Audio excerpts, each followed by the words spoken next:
नमस्कार, मैं हूं आपके साथ अभिषेक भट्टाचार्य। जी हाँ, ये साल का वही महीना है जिस पर सबकी नजर रहती है, जो कि तय करता है कि आने वाला बजट कैसा होगा, देश का राज्यों के हिस्से क्या आएगा, मध्यम वर्ग को क्या मिलेगा, निम्न वर्ग को क्या मिलेगा, उद्योगों को क्या हासिल होगा। तमाम चीजों को लेकर आज बात करेंगे। भारत के केंद्रीय बजट 2026-27 जो पेश होने जा रहा है, देश की वित्त मंत्री निर्मला सीतारमण इसे संसद में पेश करेंगी। बजट के आंकड़ों में आम आदमी की जिंदगी से जुड़े तमाम पहलू है जिस पर सबकी नजर होती है, चाहे बात हो मध्यम वर्ग के टैक्स के बोझ की, किसान की फसल की कीमत की, या फिर नौजवानों की नौकरी, या फिर उद्योगों की ग्रोथ की। सभी की निगाहें इस पर टिकी होती हैं। आम जनता को बजट से कई उम्मीदें होती हैं। सुबह 7 से रात तक मेहनत करने वाला मध्यम वर्ग, जिसके सामने तमाम चुनौतियां हैं। घर का लोन चुकाना है, बच्चों की पढ़ाई का खर्चा है, आयकर स्लैब का भी मसला है। इसमें सभी को बड़ी राहत की उम्मीदें रहती हैं। नई टैक्स सिस्टम में उम्मीद की जा रही है शायद 12 लाख तक टैक्स फ्री की उम्मीद हो सकती है, और उम्मीद तो यह भी है कि स्टैंडर्ड डिडक्शन 75,000 से बढ़कर अब शायद 1 लाख हो जाए। तमाम उम्मीदें हैं। महिलाओं और युवाओं के लिए भी खास स्कीम्स, रोजगार प्रोत्साहन, तमाम चीजों को लेकर चर्चा पहले से ही है। और क्या सरकार टैक्स में और बड़ा छूट देने जा रही है? इसी बात को मद्देनजर रखते हुए कि घरेलू बाजार को स्थिर रखना एक बहुत बड़ी चिंता है और चुनौती भी, क्योंकि जनता की जेब में जब पैसा होगा तभी मार्केट स्थिर रहेगा। वही बात करें किसानों की, गेहूं, धान, दालें और फसल के सही दाम तो एक मुद्दा है ही। पीएम किसान सम्मान निधि जो लगातार किसानों को कहीं ना कहीं एक तरह से एक संबल के तौर पर काम कर रही है, उम्मीद की जा रही शायद इस बजट में इसमें और भी किश्त बढ़ सकती है। बीज खाद सस्ते शायद हो जाए, फसल बीमा और भी मजबूत हो, इसको लेकर भी कहीं ना कहीं उम्मीदें हैं। सिंचाई पर जो ज्यादा खर्चा आ रहा है उसको लेकर एक प्रबल व्यवस्था पर पहले से ही काम हो रहा है। और क्योंकि ये मांग सिर्फ सिर्फ उत्तर के राज्यों में नहीं, दक्षिण में भी है। मध्य प्रदेश जैसे राज्यों में भी ये और बड़ी मांग पकड़ रही है। खेती घाटे का धंधा ना बन जाए, ये भी सरकार के लिए एक बहुत बड़ी प्राथमिकता है, और इसके लिए न्यूनतम समर्थन मूल्य में लगातार हम बढ़ोतरी देख रहे हैं। और अब जरूरी हो चुका है इसका विकेंद्रीकरण करने का, यानी कि और भी फसलों पर एमएसपी लाने का, या फिर जिन पर एमएसपी उन्हें बढ़ाने का। बात करें उद्योग जगत की, तो एमएसएमई एक प्राइमरी सेक्टर है जहां पर केंद्र सरकार लगातार प्रयासरत रही है। और अब एआई और क्लाउड तकनीक के लिए भी सस्ते लोन से लेकर जीएसटी दरें कम करने को लेकर भी उद्योग जगत के लोग और स्टार्टअप्स उम्मीद लगाए बैठे हैं। रियल एस्टेट में होम लोन में ब्याज घटने से लेकर स्वास्थ्य शिक्षा पर खर्च दोगुना हो सकता है। रियल एस्टेट थोड़ा कहीं ना कहीं स्थिर होता हुआ नजर आ रहा है, तो जाहिर तौर पर इसको आगे बढ़ाने के लिए भी प्रयास हो सकते हैं। स्वास्थ्य और शिक्षा एक बड़ा जरूरी मसला है, क्योंकि जिस तरह से हम देख रहे हैं कि स्वास्थ्य और शिक्षा दिनों दिन महंगी होती जा रही है, तो कहीं ना कहीं मध्यम वर्ग और निम्न वर्ग के लिए ये इन चीज़ों से अछूता ना रह जाए। तो हो सकता है कि इनमें भी कुछ बेहतर कदम इस बजट में हमें देखने को मिल सकता है। और इनके सबके साथ सबसे बड़ी बात निर्यात की, व्यापार घाटा कम हो, ये भारत के लिए इस वक्त की सबसे बड़ी प्राथमिकता और सबसे बड़ी चुनौती भी। चीन और अमेरिका जैसे जो देश हैं, ये जो एक्सपोर्ट डेफिसिट है, इनके चलते एक बहुत बड़ी चुनौती बना हुआ है भारत के लिए। जीडीपी ग्रोथ 7% रहेगी, अनुमान लगाया जा रहा है इससे कम भी रह सकती है। कुछ खास उम्मीदें इस बार नहीं, लेकिन जाहिर तौर पर मार्केट एक्सपैंड होता भी नजर आएगा। 8% लक्ष्य इस बार तो खैर मुश्किल ही नजर आ रहा है। लगातार इसमें बहुत बड़े कारण है, एक तो कि लगातार रुपया जो कमजोर हो रहा है, विदेशी निवेश भी हाल में हम देख रहे हैं किस तरह से घटा है, और घरेलू कर्ज भी चढ़ रहा है। आईटी इंडस्ट्री में छटनी, सोने चांदी और तेल के दाम बढ़ने, और तमाम तरह के जो टैरिफ्स भारत पर लगाया जा रहा है, उसका एक वैश्विक प्रभाव कहीं ना कहीं नजर आ रहा है। खासतौर से अगर वैश्विक अस्थिरता की अगर बात करें, तो ये एक बड़ी चुनौती है इस वक्त भारत के लिए। अमेरिका के 50% टैरिफ से कपड़े से लेकर ऑटो पार्ट और चमड़ा निर्यात जैसे तमाम व्यापार धंधे प्रभावित हुए हैं। ट्रंप की नीति से व्यापार घाटा बढ़ा है। दिसंबर 2025 में अमेरिका को निर्यात 8.83% गिरा है। रूस, यूक्रेन, मिडिल ईस्ट युद्धों से भी तेल महंगा हुआ, और इसका प्रभाव देश के और आम लोगों की जेब पर पड़ा है। वैश्विक चेन जिससे कहीं ना कहीं बाधित हो, और ये सब आयात निर्यात को झटका देंगे। महंगाई बढ़ेगी, हालांकि यूरोपीय यूनियन के समझौते से हम उम्मीद करें कि थोड़ी राहत मिले, लेकिन इसे भी लागू होने में अभी काफी समय लगेगा। वैश्विक तूफान में ये बजट ढाल के रूप में काम करेगा या मध्यम वर्ग को सांसें देगा? इंडस्ट्रीज के लिए क्या होगा, इसी पर बातचीत को आगे बढ़ाएंगे। हमारे साथ हमारे तमाम रिपोर्टर्स अलग अलग राज्यों से जुड़ चुके हैं, आम लोगों से बातचीत कर रहे हैं, जानने की कोशिश कर रहे हैं कि वो बजट को आखिर किस तरह से देखते हैं, और जिस तरह के मौजूदा हालात हम देख रहे हैं उसमें आने वाला बजट किस तरह से हमें राहत देता नजर आएगा। क्या कुछ चुनौतियां हमारे सामने हैं, और इन सब के बीच में आम लोग क्या उम्मीदें लगाए बैठे इस बजट से, समझने की कोशिश करेंगे। दिव्या गोयल सीधा चलेंगे राजधानी भोपाल, हमारे साथ जुड़ी में। दिव्या, जाहिर तौर पर बजट पेश होने जा रहा है, तमाम तरह की छूट और राहत की बात तो जरूर होती है, लेकिन तमाम तरह की ऐसी तकनीकी जरूरतें भी हैं जो कहीं ना कहीं जिसकी अब उम्मीद लोग लगा के बैठे हैं कि वो कहीं ना कहीं उन्हें राहत पहुंचाते नजर आए। टैक्स स्लैब की बात जरूर होती है, लेकिन हम ये भी जानते हैं कि प्रत्यक्ष के साथ साथ अप्रत्यक्ष कर जो है वो भी कहीं ना कहीं मध्यम वर्ग पर एक बड़ा बोझ बनता है, और कहीं ना कहीं शायद इस बार उम्मीद कर रही है आम जनता भी कि यहां पर थोड़ी राहत मिलती हमें नजर आए। चलिए कुछ तकनीकी खामी वापस जुड़ने का प्रयास करेंगे। विनोद भी हमारे साथ उत्तर प्रदेश से इस वक्त बने हुए हैं। विनोद, देश का सबसे बड़ा राज्य उत्तर प्रदेश, और अगर हम बात करें तो केंद्र के द्वारा अनुदान के रूप में एक बहुत बड़ी राशि राज्य के विकास, चाहे वो अधोसंरचना विकास की बात हो, चाहे इंफ्रास्ट्रक्चर डेवलपमेंट में रोड रेलवेज की बात हो, या फिर अगर हम बात करें तो किसानों की खेती के रूप में भी एक बड़ा अनुदान जो है उत्तर प्रदेश में दिया जाता है। और साथ ही साथ एमएसएमई सेक्टर का एक बड़ा क्लस्टर जो है वो उत्तर प्रदेश में पाया जाता है। तो जाहिर तौर पर उद्योगपतियों को भी काफी उम्मीद है और मध्यम वर्गों को भी, और साथ ही साथ किसान भी शायद इस बार उम्मीद कर रहे होंगे कि कुछ तो सोचा होगा इस बजट में केंद्र सरकार ने किसानों के लिए भी। निश्चित तौर पे अभिषेक, क्योंकि उत्तर प्रदेश देश का सबसे बड़ा प्रदेश है, तो ऐसे में उत्तर प्रदेश का चाहे वो किसान हो या नौजवान हो, वो सरकार के इस बजट पे टकटकी लगाए देख रहा है कि सरकार के पिटारा में उत्तर प्रदेश के किसान और नौजवान के लिए आखिर क्या आएगा। क्योंकि उत्तर प्रदेश देश का सबसे बड़ा प्रदेश है, ऐसे में बेरोजगारी भी उत्तर प्रदेश में बड़े पैमाने पर है, क्योंकि जो युवा है वो सरकार की नौकरियों की तरफ जो आंखें लगाए देख रहे हैं कि सरकार की तरफ से कोई वैकेंसी आएगी जिसमें वो जो नौजवान है जिन्होंने डिग्रियां ले रखी हैं, वो नौजवान जिन्होंने डिग्रियां ले रखी है, सरकार उनको नौकरी देगी, उनका पालन पोषण होगा। तो ऐसे में हमारे साथ बात करने के लिए है ये अनुज जायसवाल है, इनसे बात कर लेते हैं। बजट आने वाला है, क्या उम्मीदें हैं आपकी? उम्मीद ये है कि हमें लगता है कि नौकरी मिलेगी, और तो काफी लोग बेरोजगार घूम रहे हैं इस वक्त। पढ़ाई कर रखे हैं, कोई डिग्री कर रखा है, कोई कुछ कर रखा है, घूम रहे हैं, किसी को नौकरी नहीं मिल रही है। हो सकता है कि उनको सुनहरा मौका ये मिले नौकरी की। स्वास्थ्य को लेकर क्या सोचते हैं आप लोग? स्वास्थ्य को लेकर के जो यहाँ का सबसे बात यह है कि स्वास्थ्य समस्या सबसे बड़ी बहुत ही गंभीर समस्या है। स्वास्थ्य के लिए सबसे जो अस्पताल खुले हुए हैं, यहाँ पे कोई ढंग से काम नहीं होता है, बिना पैसे का काम नहीं होता है, और मरीज भी आते हैं वहाँ भी जो भी सेंटर हैं, जो भी अल्ट्रासाउंड है, पता लगता है कि सरकारी अस्पतालों में बंद रहते हैं। उन पर भी देखा जाए तो काफी समस्या आ रही है लोगों की। और भी लोगों से बात कर लेते हैं, अभिषेक, किसानों से बात कर लेते हैं। खेती किसानी को लेकर क्या कहना है आपका? क्या कहना है खेती किसानी को लेकर? इधर खेती किसानी को लेकर क्या कहना है? खेती किसानी में क्या है भैया, सरकार पीछे रखता लगाओ उसका निकलत नहीं है। क्या मांग करना चाहते हैं कि ये जो बजट है किसानों के लिए कैसा आना चाहिए? किसानों के लिए बजट पैसा नहीं आना चाहिए। गवर्नमेंट रेट देती है 2300-2400 रुपया, बेचते हैं हम गल्ला 1600 रुपये, वही बढ़िया ले जाके फिर 2300 में बेचता है। ये बड़े बड़े जो सेठ हैं हमसे 1700 में धान खरीद के 1700 में धान खरीदा और 2300 रुपये सेंटर पर उतार रहे हैं। क्या कर रहे हैं गवर्नमेंट, क्या करेगी? इससे ज्यादा भ्रष्टाचार किसमें है?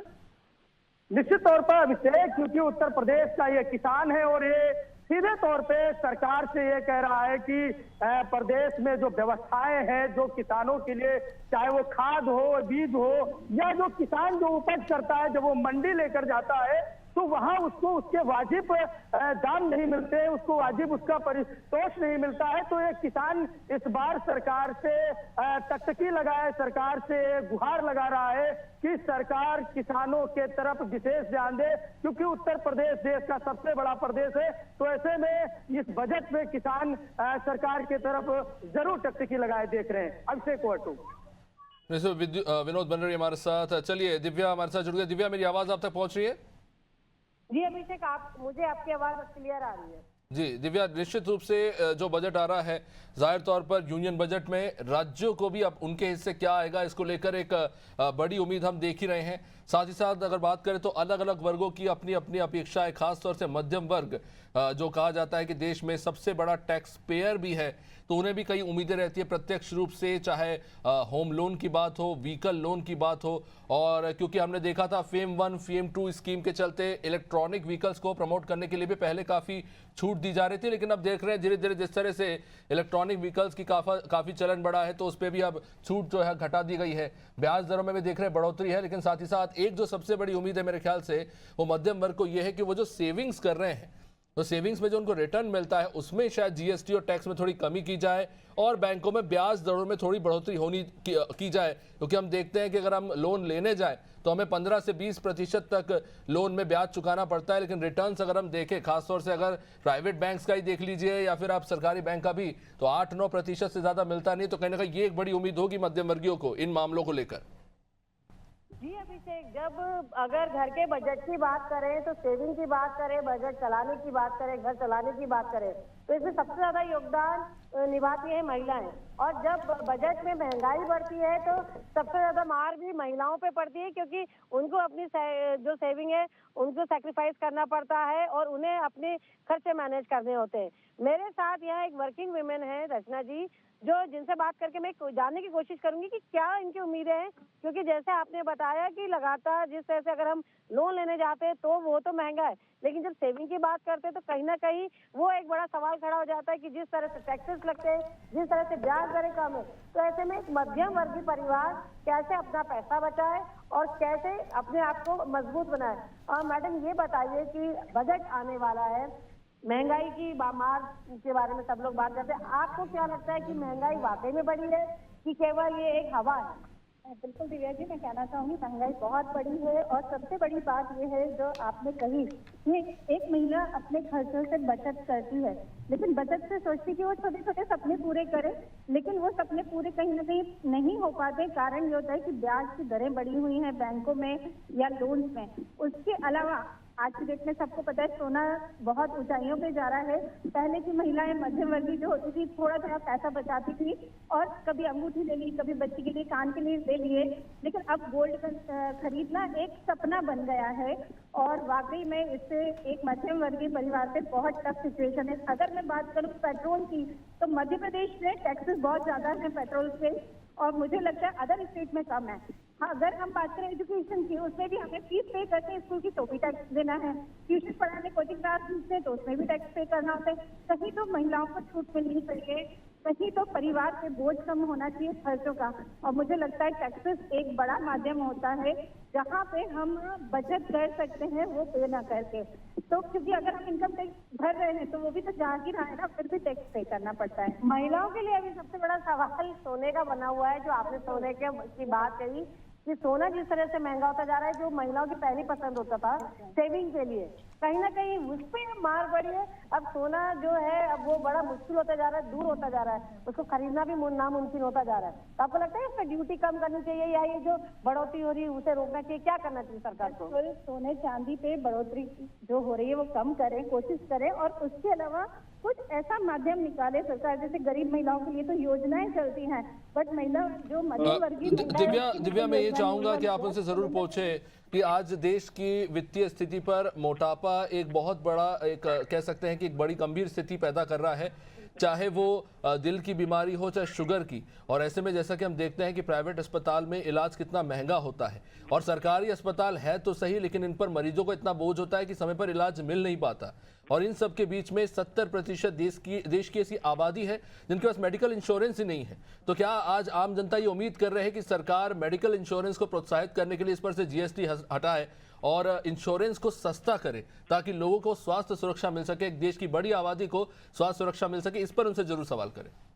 जी बिल्कुल अभिषेक, जैसे कि जो हम लोग ये जानना चाहते हैं कि जो स्वास्थ्य की बात करें तो जिस तरह स्वास्थ्य सेवाएं महंगी होती जा रही है, हेल्थ इंश्योरेंस भी महंगा होता जा रहा है और हमारी ज्यादातर आबादी के पास आज भी हेल्थ इंश्योरेंस नहीं है। तो इसको लेकर आप किस तरह देखते हैं कि क्या इस पे कुछ होना चाहिए, इस पे सरकार को कोई राहत देनी चाहिए आम जनता को, आम मध्यम वर्गीय परिवार को? बिल्कुल मैं चाहूंगी, जैसे कि मैं मोदी जी को सुनती भी हूँ और वो फिट इंडिया की तरफ बहुत अग्रसर हो रहे हैं और मैं भी जिस वर्किंग में हूँ उसमें हेल्थ पे काम कर रही हूँ और मोटापा एक बहुत बड़ी समस्या बन चुका है। भारत में 70% जनसंख्या ऐसी है जो मोटापे से ग्रसित है, जिसके माध्यम से हाई बीपी, थायराइड और दिल की बीमारियां होती हैं। लेकिन मेडिकल जो ट्रीटमेंट है बहुत महंगा है। यदि उसमें बचत की जा सके मेडिसिन के ऊपर या जो फीस होती है उसके ऊपर, क्योंकि अस्पताल के खर्चे ज्यादा है अगर हम प्राइवेट में जाते हैं, और उसमें इंश्योरेंस एक बहुत बड़ा, हेल्थ इंश्योरेंस जो है बहुत बड़ा माध्यम है, क्योंकि पता होता है हॉस्पिटल को कि हेल्थ इंश्योरेंस है तो वो अपनी ज्यादा फीस लेते हैं, दवाइयाँ भी काफी महंगी है। और क्योंकि सरकारी अस्पताल में मुझे लगता है कि आजकल कम लोग जाते हैं, कारण वहाँ पे सुविधाओं का अभाव है। कई लोगों से मैंने सुना है, इसी वजह से आज मैं ये बोल पा रही हूँ, अगर सरकारी अस्पताल प्राइवेट की तरह सारी सुविधाएं देंगे तो डेफिनेटली पॉकेट पे बचत होगा, दवाइयों के खर्चे पे बचत होगा, क्योंकि लगभग हर 4 परिवार में से एक परिवार संयुक्त परिवार है। निश्चित रूप से एक बड़ी समस्या। दिव्या, शुक्रिया, बने रही हमारे साथ।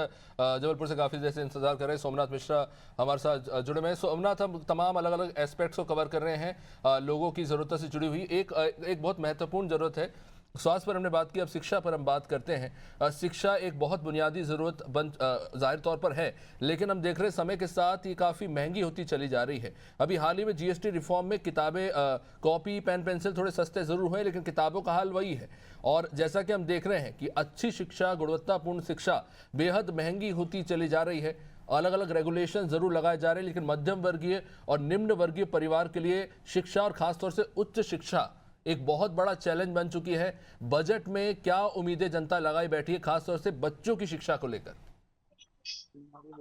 देखिए, बता दें कि अगर जो अभी बजट पेश होगा, कल पेश होने वाला केंद्र सरकार द्वारा बजट पेश किया जाएगा, इसमें पूरे देश भर की उम्मीदें बनी हुई है। बजट में सबसे प्रमुख है मध्यम वर्गीय जो परिवार है, वो ज्यादातर बजट में उम्मीदें करता है। और गरीब लोग, क्योंकि प्रमुख तौर पर देखा जाए तो स्वास्थ्य, शिक्षा, ये प्रमुख तौर पर देखा जाए। और महिलाओं की अगर बात की जाए, गृहिणियों की, तो उनके लिए जो उनकी रोजमर्रा की जो चीजें हैं, उनके लिए प्रमुख तौर पर बजट में उम्मीदें रहती है।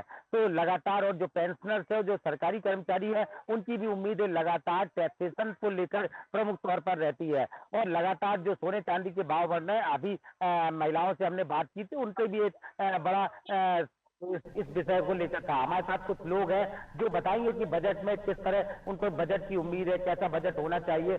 हम बात करते हैं। जी बताएं सर, किस तरह का बजट की उम्मीद है जो केंद्र सरकार में बजट पेश करी, पूरे देश भर की उम्मीदें है, तो आप कैसा चाहते हैं बजट? बजट जो है वो जनोपयोगी होना चाहिए, चाहे बच्चों के लिए हो, बूढ़ों के लिए हो, सरकारी कर्मचारी हो, व्यापारी हो, सभी के लिए लाभदायक होना चाहिए, है ना। आज स्कूलों में कॉलेजों की फीस जो है वो आसमान छू रही है। आम आदमी बच्चों को पढ़ा नहीं पा रहा है ना। रोज घर के जो आवश्यकता की चीजें हैं, गैस है, वही दूसरी चीजें हैं, इन सबके दाम भी जो है वो आसमान को छू रहे हैं। महिलाओं की यदि बातचीत करें, महिलाओं को यदि घर में खर्चे के लिए कुछ थोड़ा बहुत दिया जाता है, तो वो उनका जो है वो उसमें पूरा बजट बिगड़ जाता है। वो 4 पैसे बचाने की बजाय उनके सोमनाथ उनसे जरूर पूछिएगा कि बच्चे को आगे उच्च शिक्षा के लिए पढ़ाना होता है तो ज्यादा खर्चा रहता है, 4 लाख 5 लाख, पुणे दिल्ली कहीं भेजना तो और ज्यादा। तो कभी कंसीडर करते हैं कि बैंक से एजुकेशन लोन ऐसा कुछ लेंगे? यदि बातचीत करें टैक्स के लिए, तो कर्मचारियों की 2 महीने का जो वेतन है वो सिर्फ टैक्स में चला जाता है। वहीं व्यापारी वर्ग की यदि बात करें तो जीएसटी और डीजल पेट्रोल के रेट इतने ज्यादा हैं कि व्यापारियों को यदि अपना कुल मिलाकर के यदि अपना बजट देखे, वो भी अगर बात की जाए एजुकेशन के क्षेत्र में, शिक्षा के स्तर में इतना बढ़ता जा रहा है कि लगातार अगर पूना बॉम्बे आदमी पढ़ाने के लिए जा रहा है, तो सरकार द्वारा कोई विशेष व्यवस्था की जाए, लोन मिल सके उनको, कैसे एजुकेशन में आगे बच्चों को पढ़ाएगा? शिक्षा के क्षेत्र में जहाँ तक बच्चों की बातचीत है, बच्चे यदि बाहर पढ़ने जा रहे हैं तो गवर्नमेंट उनके ऊपर इतना टैक्स थोप देती है कि वो चाहते हुए भी वहां तक नहीं पहुंच पाते। बच्चों को यदि पूना पहुंचाना है या बॉम्बे पहुंचाना है या बेंगलोर जा रहे हैं या कहीं विदेश में पढ़ाई करना है, तो इतनी डिफिकल्ट कर दी है कि आम आदमी की पहुंच से बिल्कुल दूर हो गई है। बात करते हैं कि सरकारी स्कूलों में पढ़ा गया, सरकारी स्कूलों में जाकर के व्यवस्थाएं देखी जाएं तो हाथ में आई शून्य, कोई व्यवस्थाएं नहीं है सरकारी स्कूलों की भी, जिसका खामियाजा बच्चे भुगत रहे हैं और महंगी पढ़ाई करने के लिए बाध्य हो रहे हैं। जी हमारे साथ बताएं भाई साहब, किस तरह के बजट की उम्मीद है? लगातार शिक्षा, स्वास्थ्य जो प्रमुख तौर पर देखा जाता है, और भी चीजें, क्या उम्मीद कर रहे हैं कल के बजट की? हम अन्नदाता के लिए उम्मीदें कर रहे हैं। किसानों के लिए जो बिजली कनेक्शन है, विशेष तौर पर भारत सरकार की तरफ से सोलर पंप की व्यवस्था की गई है, लेकिन एक सब्सिडी किसानों को मिलना चाहिए पूरे देश के, कि उनके खेत तक बिजली पहुंचाई जाए। भारत सरकार की तरफ से व्यवस्था होना चाहिए। दूसरा मेरा ये कि सोना चांदी आज 2 नंबर तक खरीद रहा है व्यक्ति, अगर इस पर टैक्स लगाया जाए तो भारत सरकार को बहुत बड़ी राहत प्राप्त होगी। तीसरा मेरा ये कि जो रजिस्ट्रियां हो रही हैं, आज ड्यूप्लेक्स की, बिल्डिंग की, प्लाट की जो रजिस्ट्रियां हो रही हैं, इन रजिस्ट्रियों में मूल रेट नहीं दिखाए जा रहे। अगर मूल रेट दिखाए जाए ऐसी रजिस्ट्री तो भारत सरकार को इससे रेवेन्यू प्राप्त होगा। आज वाहन के लिए मैं कहूँ अगर तो वाहन और विशेषतौर पर 2 नंबर पर जो पूरे देश में सामान बेचा जा रहा बिना बिल के, इस पर निगरानी कुछ ऐसी होना चाहिए कि भारत सरकार को टैक्स प्राप्त हो और कर्मचारियों पर जो टैक्स लगाया जा रहा है अब इसका स्लैब बढ़ना अत्यंत आवश्यक है, जिससे प्रत्येक वर्ग को इसका लाभ मिलेगा, कर्मचारियों को अगर फायदा हुआ तो। हमारे साथ कुछ गृहिणी भी है। निश्चित रूप से सोमनाथ लौटूंगा आपके पास। कुलभूषण भी काफी देर से हमारे साथ बने हुए छत्तीसगढ़ से इस वक्त। कुलभूषण, जाहिर तौर पर तमाम तरह की मांगे हैं। छत्तीसगढ़ राज्य भले ही क्षेत्रफल में छोटा हो लेकिन बहुत जटिल राज्य है। राज्य की अपनी ज़रूरतें हैं, खेती हर किसान हैं, आदिवासी हैं, और इनके लिए अगर बात की जाए तो स्वास्थ्य, बुनियादी सुविधाएं, शिक्षा और लॉजिस्टिक्स यानी कि आवाजाही, ये 4 ऐसे प्रमुख ज़रूरतें हैं जो कहीं ना कहीं वहाँ राज्य की आम जनता को सीधे तौर पर प्रभावित करती है। और ऐसे में हम देखते हैं कि सबसे ज़्यादा खर्चा कहीं ना कहीं लॉजिस्टिक्स को लेकर होता है। आवाजाही में ईंधन का हम देख रहे हैं खर्च बहुत तेज़ी से बढ़ रहा है। मध्यम वर्ग के लिए सबसे बड़ी चुनौती किस तरह से देख रहे हैं, खासतौर से छत्तीसगढ़ के परिप्रेक्ष्य में? बुनियादी खर्चे जैसे कि खाने पीने की चीज़ें हों या फिर आवाजाही का हो या फिर स्वास्थ्य का, शिक्षा का, ये एक बड़े महत्वपूर्ण फैक्टर जो कहीं ना कहीं एक बड़ी आबादी को प्रभावित करते हैं छत्तीसगढ़ की खासतौर से आदिवासी क्षेत्रों में। बिल्कुल। देखिए, मैं बता दूं कि जो असर बजट का रहता है वो केवल देश में, कि देखिए छत्तीसगढ़ देश का 9वां सबसे बड़ा राज्य है और इसके साथ साथ यहाँ मध्यम वर्गीय परिवार की जो संख्या है वो भी काफी बड़ी संख्या में है। तो इसका असर मध्यम वर्गीय परिवार पर सबसे ज्यादा पड़ता है। मैं बता दूं कि जिस तरह से यहाँ पर बजट को लेकर जो बात की जाए, हमारे साथ कुछ लोग हैं, मैं उनसे बात कराना चाहूंगा, उनको जानना चाहूंगा कि देखिए बजट को लेकर हमेशा बात की जाती है, अभी फिर से बजट आने वाला है, क्या उम्मीदें हैं? अगर कोई कर्मचारी वर्ग की बात करूं, क्योंकि सबसे ज्यादा मध्यम वर्गीय परिवार जो होता है उस पर सबसे ज्यादा इसका बोझ पड़ता है, तो क्या लेने चाहेंगे? क्योंकि जिस तरह से डीजल के दाम बढ़ रहे हैं, इसकी वजह से महंगाइयां बढ़ रही हैं, चाहे वो गोल्ड के दाम बढ़ रहे हो, सोने चांदी के दाम बढ़ने हो, या तमाम चीजों जो रजिस्ट्री की बात की जाए उसके दाम, कितना असर है जो आम आदमी के बजट पर पड़ता है? आम आदमी छत्तीसगढ़ के जो है उनको गरीब बना दिया गया है। आपको मैं बता दूं, आर्थिक सर्वेक्षण प्रस्तुत हुआ है लोकसभा में, बजट के पूर्व जो होता है, छोटा शराब वही है, बोतल बदल गया। मैं आपसे बात करूं, चुनाव के समय कहा गया था, मोदी की गारंटी थी कि इस राज्य में सरकार बनेगी 500 रुपए में गैस सिलेंडर मिलेगा। आज मिल रहा है क्या गैस सिलेंडर? महतारी बंधन में लोगों के साथ में फ्रॉड हो रहा है, कई लोगों का नाम कट गया। आप गैस सिलेंडर को नहीं कर पा रहे हो। मोदी जी का एक नारा है, 1 नेशन 1 इलेक्शन। सरकारी कर्मचारी चाहता है कि यदि 1 नेशन 1 इलेक्शन है तो 1 पेंशन क्यों नहीं होना चाहिए? 3 प्रकार के पेंशन इस देश में लागू हो। तो कहीं ना कहीं आम आदमी महंगाई से परेशान है, बेरोजगारी से परेशान है, सड़कों में गड्ढे हैं, बिजली बंद है, कहाँ गया पैसा? कुल मिलाकर के हम बजट में अपेक्षा करते हैं कि आम आदमी को राहत मिले, महंगाई पर नियंत्रण हो और भारत का शासन भारत चलाए। ट्रंप के कहने पर खरीदी बिक्री रेट कम दाम, सोना चांदी को क्या बोलते थे? स्त्री धन बोलते थे। आज स्त्री धन घर में नहीं है, सब सोना चांदी 4 लाख 3 लाख रुपया हो गया, कौन खरीदने जाएगा? आजकल सोना चांदी खरीदना बंद हो गया। तो कहीं ना कहीं लगता है कि देश की जनता बजट में चाहती है तो उनको कुछ न्याय मिले। मोदी जी की जो गारंटी थी, बिजली बिल हाफ, धान के रेट, आज बताइए केंद्र सरकार धान खरीदती है, पूरे छत्तीसगढ़ में धान के नाम से बवाल मचा है, आंदोलन हो रहा है, धान का टोकन नहीं मिल रहा है। ये सब व्यवस्था को यदि नहीं सुधारेंगे तो कहीं ना कहीं देश की जनता को चुनाव के नाम पर कर दिया गया वादा खिलाफ हुआ ये होगा। और हम वित्त मंत्री जी से अपेक्षा करते हैं कि जो जो वादे किए गए हैं देश में और मोदी की गारंटी जो दी गई है उस पर फोकस करते हुए आम जनता को बजट में राहत मिलना चाहिए, तब वो बजट सही होगा, अन्यथा उसका लोग विरोध करेंगे। बजट में काफी कई तरीके से संभावनाएं हैं, कई काफी उम्मीदें लगाई जाती हैं बजट को लेकर। अक्सर ये बात की जाती है, चाहे वो महंगाई दर हो, चाहे जिस तरह से अभी देखा जाए जो गारंटी की बात की गई थी। पिछले साल हमने जो बजट आया था उसमें देखा कि टैक्सेस में काफी छूट दी गई थी जो पिछले साल। इस बार क्या उम्मीदें हैं आपको बजट से? बजट तो हर साल आता है और उम्मीद क्या हो, आम जनता को लाभ तो मिले बजट का, आम जनता को तो कुछ लाभ ही नहीं मिलता। इधर मध्यम वर्गीय तो जिसमें बिल्कुल पैसा जा रहा है, मध्यम वर्गीय तो मतलब इधर से भी डंडा पड़ता है, नीचे से भी ऊपर से भी डंडा पड़ता है। मध्यम वर्गीय तो बिल्कुल परेशान है। आज सोने चांदी का भाव तो ऐसा चल रहा है कि मतलब अगर गरीब आदमी 1 तोला सोना लेगा ना तो पूरी शादी नहीं कर पाएगा अपनी, जो स्थिति चल रही है बजट में। वहीं अगर हमने देखा कि देखिए डीजल के दाम जो है या फिर पेट्रोल के हैं वो भी काफी अभी महंगे चल रहे हैं, तो क्या उम्मीद लगाई जा रही है कि उस पर कुछ रियायत मिल जाए? हमने देखा कि बुजुर्ग पेंशन को लेकर काफी समय से मांग की जा रहे थे कि उनको बुजुर्गों के लिए कुछ लाना चाहिए या किसानों के लिए कुछ लाना चाहिए, क्या कहना चाहिए? इधर तो कर्मचारी की पेंशन छीन ली है, तो उनको पेंशन कहाँ से देंगे जी? और कर्मचारी पहले पुरानी पेंशन थी वो आजकल खत्म कर दी गई है। ओल्ड पेंशन में सबको लाभ मिलता था, कर्मचारी कम से कम अपने परिवार का गुजारा तो कर लेता था रिटायर्ड होने के बाद। आज की स्थिति ये है कि वो भी उससे भी चले गए बिल्कुल लोग बाग। तो अब ऐसे में क्या करेंगे आप? तो देखिए जी कुछ चीजों में है जो रियायत जरूर मिली, कुछ चीजों में छूट जरूर मिली, लेकिन जो बेसिक जो बात है, जो अगर बुजुर्गों की बात की जाए, जो पेंशन पद्धति है, पेंशन पद्धति में सुधार होना काफी जरूरी है।